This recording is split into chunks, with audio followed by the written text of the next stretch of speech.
ये है कि ये प्रॉपराइटर तो खुद है, ये ऑनर तो खुद है, लेकिन प्रॉपराइटर किसी और को बना के चलता है, लोगों से माल मंगवाता है, उनकी पेमेंट खा जाता है। इनके पास वीडियो 22.5 लाख है। राजधानी दिल्ली में जुर्म काफ़ी हद तक बढ़ चुका है। जैसा कि आप जानते हैं कि आए दिन यहाँ पर मासूम लोगों को कुछ लोग अपना शिकार बना रहे हैं। नमस्कार, मेरा नाम है आफरीन खान और आप देख रहे हैं तेज तरार न्यूज़, जहाँ पर हम दिल्ली से जुड़ी हर ज़रूरी खबर आप लोगों के लिए लेकर आते हैं। और आज की भी खबर जो मैं आप लोगों के लिए लेकर आई हूँ वो आप लोगों को जागरूक करने के लिए है। एक शख्स मेरे साथ यहाँ पर मौजूद है जिनके साथ कुछ फ्रॉड हुआ है। मेरे पीछे ये आप देख सकते हैं श्री राम ट्रेडर्स। इल्ज़ाम लग रहा है इन्हीं के ओनर के ऊपर कि इन्होंने जो है इनके साथ फ्रॉड किया है। अधिक जानकारी के लिए इनसे जुड़ते हैं, क्या कुछ मामला है इनकी ज़ुबानी सुनाएंगे आपको। क्या नाम है आपका? मेरा नाम राकेश है। मैं पिछले 3 महीने से यहाँ धक्के खा रहा हूँ। एक संदीप नाम का व्यक्ति है जो ऑनर तो खुद है, लेकिन प्रॉपराइटर अपने नाम से 3 लोगों को प्रॉपराइटर बना के रखता है, जिसमें एक शीला मैडम है और एक ये आरपी शर्मा जी हैं, एक प्रकाश शर्मा है। ये है कि ये प्रॉपराइटर तो खुद है, ये ऑनर तो खुद है, लेकिन प्रॉपराइटर किसी और को बना के चलता है, लोगों से माल मंगवाता है, उनकी पेमेंट खा जाता है। इसके ऊपर आपके साथ क्या हुआ था? कौन सी पेमेंट दी थी आपने? कितनी रकम दी थी इनको? मैंने इसको 8.5 लाख रुपए का घी दिया था। तो एक बार में दिया था आपने या बाद 2 बार में दिया था। मेरी कंडीशन ये थी कि बिल टू बिल चलेगा।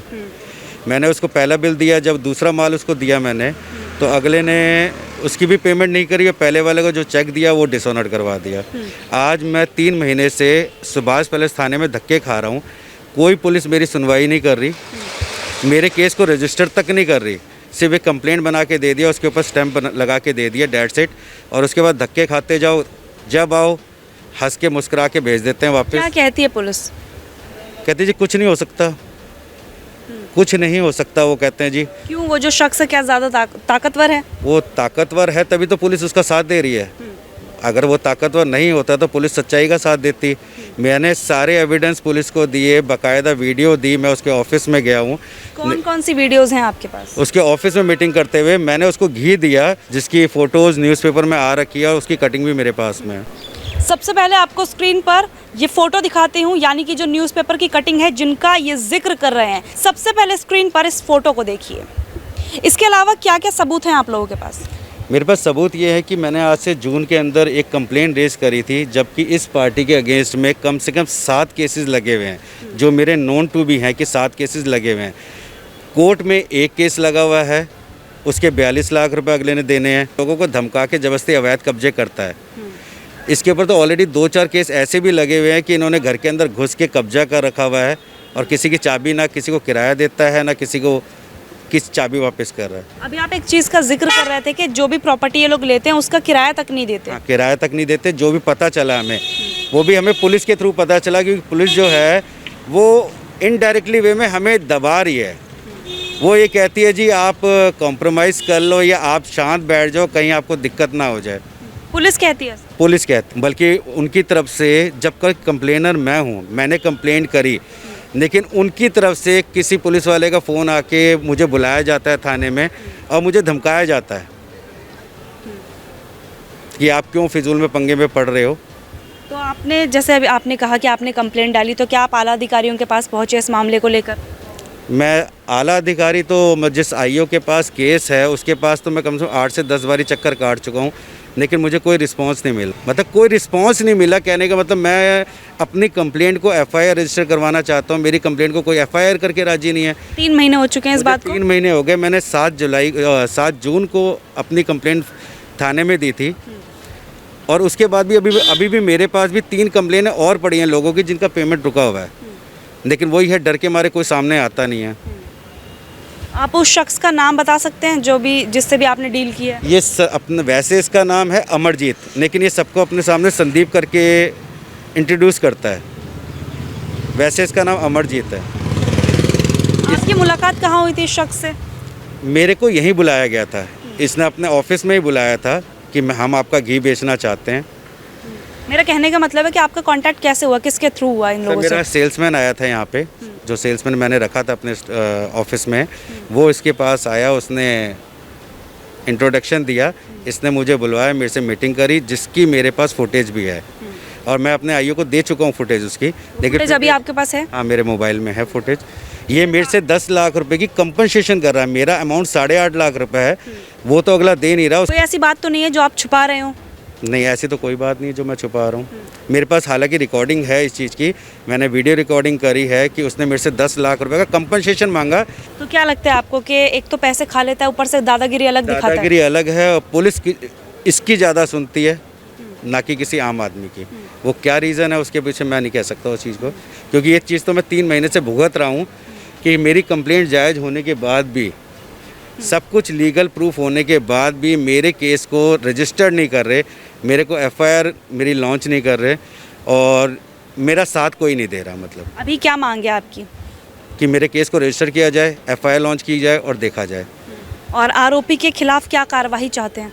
जो बेस्ट हो, जो आरोपी है उसके ऊपर 6-7 केस लगे हैं। रोहिणी कोर्ट में सब एविडेंस हमने दिखाए, सब कुछ किया हमने कि जी ऐसे और सारी कंपनीज आई हुई थी जो इनसे पैसा लेने वाली है। एक बार उस पुलिस स्टेशन का नाम बता दीजिए जहाँ पर आप जाते हैं अपनी कंप्लेंट लेकर। सुभाष पैलेस है अपना, इसका जो स्टेशन लगता है वो सुभाष पैलेस का लगता है। उस अधिकारी का नाम आप नहीं जानते जो आपसे बदतमीजी करता है और कहता है कि आपका कुछ नहीं, आप इसी वजह से उन लोगों के नाम नहीं लेना चाहते ताकि आपके ऊपर ही कोई एलिगेशंस ना लगा दिया जाए मेरे ऊपर।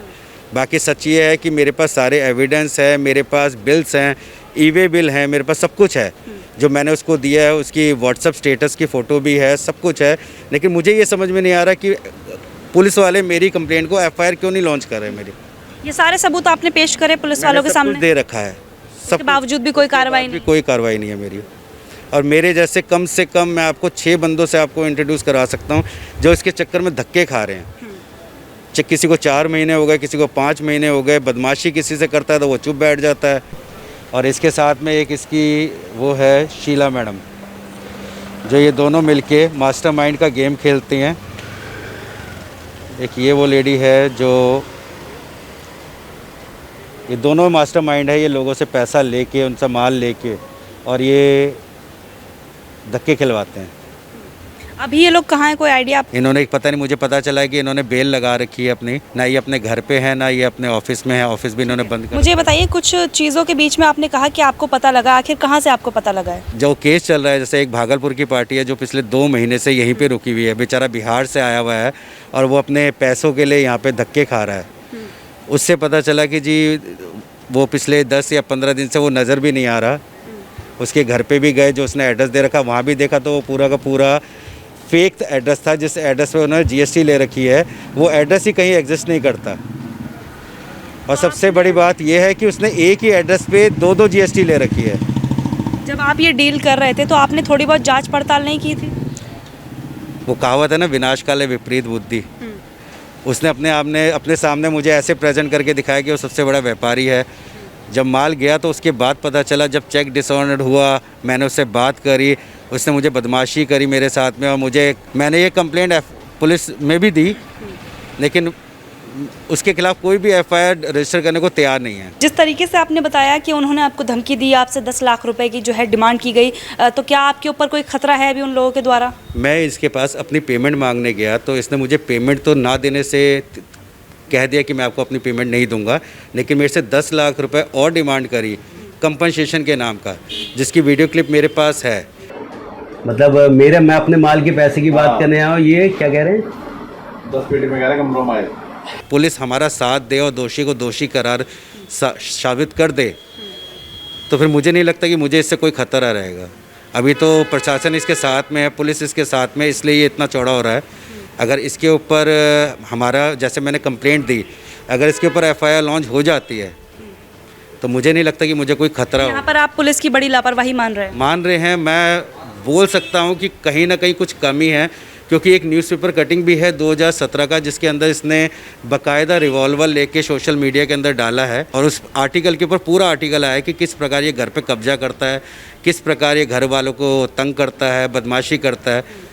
उसमें तो पुलिस का नाम भी शामिल है ना कि पुलिस के देखरेख में होता है, पुलिस की रेख देख में हो रहा है। ये पूरा आर्टिकल जो है वो न्यूज़पेपर में आया है। ये जो आप इस जगह पर लेके आए, यहाँ पर भी कोई ऑफिस था इनका? हाँ, इन्होंने इस जगह पे भी अपना एक ऑफिस खोल रखा था। आपकी जो मीटिंग हुआ करती थी वो यहीं होती थी? होते थे इनकी। कौन कौन मौजूद होता था यहाँ? यहाँ पे संदीप, जिसका नाम एक्चुअल नाम है अमरजीत, वो संदीप नाम से प्रेजेंट करता था अपने आप को। और शीला जो प्रोपराइटर, फर्म की प्रोपराइटर थी, वो शीला मैडम है, जिनकी फ़ोटोज़ मैंने आपको दिखाई है। ये दोनों ही यहाँ से अपना रैकेट चलाया करते थे। और 6 से 7 लोग ऐसे जिन्हें आप जानते हैं, जिनके साथ इन्होंने फ्रॉड किया है। कर रखा है, उनके सबकी केस एप्लीकेशन लगी हुई है कोर्ट इसके में। अलावा तो न जाने कितने होंगे। कितने हो सकते हैं, ये तो मुझे ये इस चीज़ का पता है कि अगले बंदों जिन्होंने इनको सामान दिया, वो 6-7 लोग ऐसे हैं जिन्होंने इनको सामान दिया है। बाकी इनके ऊपर क्या केसेस चल रहे होंगे ये तो मैं नहीं जानता, लेकिन हाँ, एक आईओ है जो एक भागलपुर की पार्टी है, जिसके 24 लाख रुपए इन्होंने गबन कर रखे हैं। उस आईओ के पास सारी रिपोर्ट है कि इनके ऊपर क्या क्या केस चल रहे हैं। इनफैक्ट जो उसका वकील है, उसने, आज मैं गया था, जैसे मैं रोहिणी कोर्ट गया था, तो उस वकील ने भी प्रेजेंट किया कि सर इस पार्टी के ऊपर कम से कम 10 से 12 केस चल रहे हैं ऑलरेडी। देखिए, एक और शख्स इस वक्त हमारे साथ मौजूद है और इनके साथ भी इन लोगों ने बड़ा घपला किया है। एक बार इनसे भी जुड़ते हैं, इनके साथ कितना बड़ा जो घपला है वो किया गया है, कितना बड़ा चूना इन्हें लगाया गया है, इनकी जुबानी सुनाएंगे आपको। क्या नाम है आपका? विकास चौधरी। आपके साथ कितने लाख का फ्रॉड हुआ है? मेरा इनके पास अभी ड्यू 22.5 लाख है। अब पैसा 2-3 महीना से है। हम बिहार से आए हैं 22 मई को। 22 मई से आज के डेट में इनके चक्कर ऑफिस लगाते लगाते आजकल दे रहे हैं, आजकल दे रहे हैं, ऐसे करके बोल रहे हैं। बात हो रही है आपकी इनसे? नहीं, बात हो रही थी, फिलहाल अभी 1.5-2 महीना से बात टूटा हुआ। मेरा नंबर ब्लैक लिस्ट में डाले हुए हैं। और जब हमने छानबीन किया कि मैडम ऐसा क्यों कर रहे हैं आप, शीला मैडम ने और संदीप अमरजीत, दोनों ने आपको ये बोला है? हाँ, दोनों ने बोले हैं। जब आते हैं सिर्फ जीएसटी शीला मैडम के नाम पे है, काम टोटल अमरजीत जी, संदीप जी कर रहे हैं हमको, जो कि संदीप नाम करके बोला गया है। और मखाना वाले भी हैं, बहुत सारे ऐसे 4-5 पार्टी हैं, घी वाले हैं, उसके बाद में जो है आटा चावल वाले हैं। कंप्लेंट की आपने किसी से? हाँ, कंप्लेंट की थाना में 10-6 को मैंने एप्लीकेशन दिया। एप्लीकेशन देने के बाद में सोचा कि ऐसे सुलभ हो जाता तो ठीक है, नहीं तो फिर एफआईआर जो है सो कि लास्ट स्टेप बचेगा। हर किया जाए हमरा इस बिंदु पे, तो हमरा कोई सुनवाई नहीं। और हमको भी डर है कि इतना पैसा है और हमारे होटल भी आते हैं भेंट करने के लिए, और कोई सुनवाई नहीं। हमको बुलाते भी हैं कि फलाना जगह आ जाओ भेंट करने, तो भेंट करने जब जाते हैं तो वहाँ पे जो है मिलते नहीं हैं। हम जाएंगे तो कौन से पुलिस स्टेशन में एफआईआर करवाई है? नेताजी सुभाष प्लेस। अभी आपकी क्या मांग है? हमारी मांग यही है हुजूर से कि हमको इंसाफ मिलना चाहिए, और किसान भाई जो हमारे साल भर से जो खेती करके हम पे भरोसा करके जो हमको माल दिए हैं, उनका विश्वास हम पर से गांव से ना उठे। कोई धमकी दी इन लोगों ने? क्योंकि जैसा इन्होंने बताया कि इन्हें तो धमकी दी गई और 10 लाख रुपए मांगे गए। शीला मैडम ने फ़ोन करके बताए भी हैं पहले, जो है सो कि अगर इधर उधर ज़्यादा करते हैं, केस फौजदारी में अगर आप आते हैं तो आपको भी देखती हूँ, किसी चीज़ में भी उसका नेचर है कि किसी को भी जो भी माल दिया है इसको, उसके बाद उस सेटलमेंट करते हैं, सेटलमेंट नहीं हुआ उसके ऊपर उल्टा चार्ज लगाते हैं। 56-3 इनके लिए तो आम बात बन गया है। हाँ, Shri Ram traders, Shri Ram agro foods, जबकि श्री राम एग्रो फूड्स का एड्रेस हमको लॉरेंस रोड का दिया गया था, और ऑफिस जाके देखे हम जिस टाइम आए थे तो लॉरेंस रोड में ऐसा श्री राम एग्रो फूड्स का कुछ नहीं था।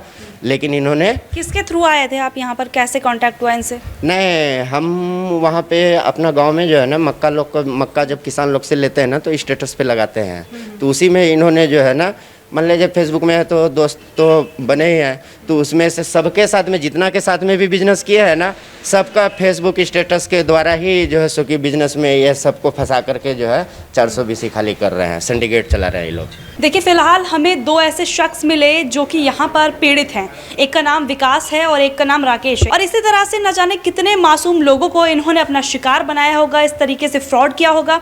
कभी आधी पेमेंट दे दी और लोगों का जो भरोसा है वो जीत लिया, और उसके बाद की जितनी भी बकाया पेमेंट थी उसे इस तरीके से रोक लिया, और उसके बाद ये लोग अपनी पेमेंट लेने के लिए इस तरह से यहाँ पर दर बदर ठोकरें खा रहे हैं।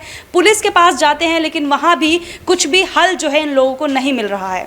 तो अब सवाल ये उठता है कि आखिर इनकी समस्या का समाधान कैसे निकलेगा, क्योंकि जिस पुलिस प्रशासन पर ये लोग टकटकी भरी निगाहें लगाकर इंसाफ की गुहार लगा रहे हैं, वहाँ से अभी तक इन्हें कोई भी इंसाफ नहीं मिला है। उम्मीद करते हैं कि जल्द ही जो आरोपी हैं वो पुलिस की गिरफ्त में हो और इन लोगों के जितने भी पैसे बकाया हैं वो इन्हें मिल जाएं। तो देखिए, इस मामले को लेकर हम पीड़ित से जुड़े, उनका क्या कुछ कहना था वो सुनाया आपको। पीड़ित शख्स का कहना है कि जो शख्स है जो इन लोगों के साथ फ्रॉड कर चुका है, इसने न सिर्फ पीड़ित शख्स के साथ बल्कि इनके अलावा भी 6-7 लोगों के साथ और फ्रॉड किया है। और सबसे ज़्यादा हैरानी की बात तो ये है कि इनके पास कई सबूत मौजूद हैं। इन्होंने वो सबूत पुलिस तक को दिखाए, लेकिन बावजूद इसके पुलिस ने इस मामले में कार्रवाई करने की जो कोशिश है वो तक नहीं की। जैसा कि पीड़ित का आरोप है कि पुलिस कोई कार्रवाई नहीं कर रही, यहाँ तक कि 3 महीने का समय बीत जाने के बावजूद भी पुलिस ने FIR लिखने की जहमत तक यहाँ पर नहीं उठाई है।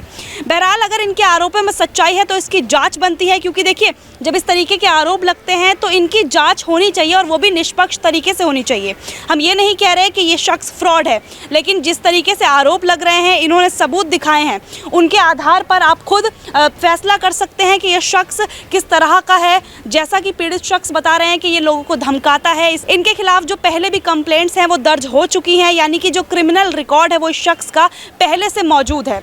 तो अब अंत में जाते जाते यही सबक आप लोगों के लिए कि किसी पर भी इस तरीके से विश्वास ना करें और इतनी बड़ी जो रकम है वो आप बिल्कुल भी ना लगाएं।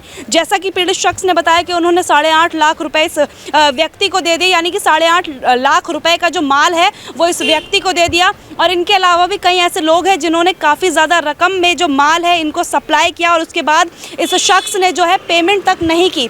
तो आप भी ऐसे किसी पर भी आंख बंद करके भरोसा बिल्कुल भी ना करें, पूरी जांच पड़ताल करें और ऐसे अपने पैसों को बर्बाद ना करें। क्योंकि देखिए जो पैसे होते हैं बहुत ज़्यादा मेहनत से कमाए जाते हैं, किसी की ज़िंदगी भर की कमाई होती है जो व्यक्ति अपने बिजनेस में लगाता है ताकि वो आगे और ज़्यादा तरक्की कर सके, आगे और पैसे कमा सके। लेकिन इस तरीके के कुछ जो गीदड़ लोग हैं वो इस तरीके के जो निगाह रख के बैठते हैं आप लोगों के पैसे पर ताकि आप लोगों को जो है चूना लगा सके।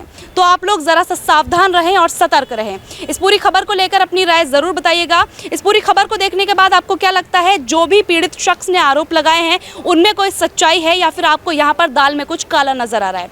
पूरी खबर को लेकर अपनी राय ज़रूर साझा करें। दिल्ली से कैमरा पर्सन आकाश शर्मा के साथ मैं आफरीन खान। अगर आपको हमारी ये वीडियो पसंद आई हो तो इसे लाइक एंड शेयर करना ना भूलें। साथ ही हमारे चैनल को जरूर सब्सक्राइब करें। इसके साथ ही बेल आइकन भी जरूर दबाएं, जिससे दिल्ली से जुड़ी तमाम खबरों की नोटिफिकेशन सबसे पहले आप तक पहुंचे।